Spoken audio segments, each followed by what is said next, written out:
नमस्कार मित्रांनो, राज्यात पावसाला पोषक वातावरण तयार होत असल्यामुळे उद्या शनिवार 18 एप्रिलपासून महाराष्ट्रातील अनेक जिल्ह्यात वादळी पावसाची शक्यता हवामान खात्याने वर्तवली आहे. तर हवामान विभागाने वर्तवलेल्या अंदाजानुसार उद्या जळगाव, छत्रपती संभाजीनगर, जालना, परभणी, नांदेड, हिंगोली, वाशिम, यवतमाळ, अकोला, अमरावती, नागपूर आणि वर्धा या जिल्ह्यात उष्णतेच्या लाटेचा इशारा देण्यात आलेला आहे. तर धाराशिव, सोलापूर, लातूर, नांदेड, हिंगोली, सातारा, सांगली, कोल्हापूर, सिंधुदुर्ग या जिल्ह्यात काही ठिकाणी ढगाळ हवामानासह हलक्या पावसाचा अंदाज हवामान खात्याने वर्तवलेला आहे.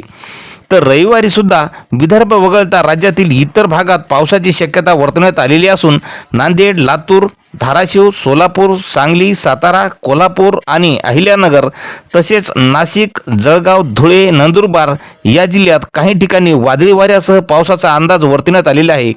तर पुणे, छत्रपती संभाजीनगर, बीड, जालना, हिंगोली आणि परभणी तसेच कोकणातील सिंधुदुर्ग, रत्नागिरी आणि रायगड या जिल्ह्यात काही ठिकाणी हलक्या पावसाची शक्यता वर्तवण्यात आलेली आहे.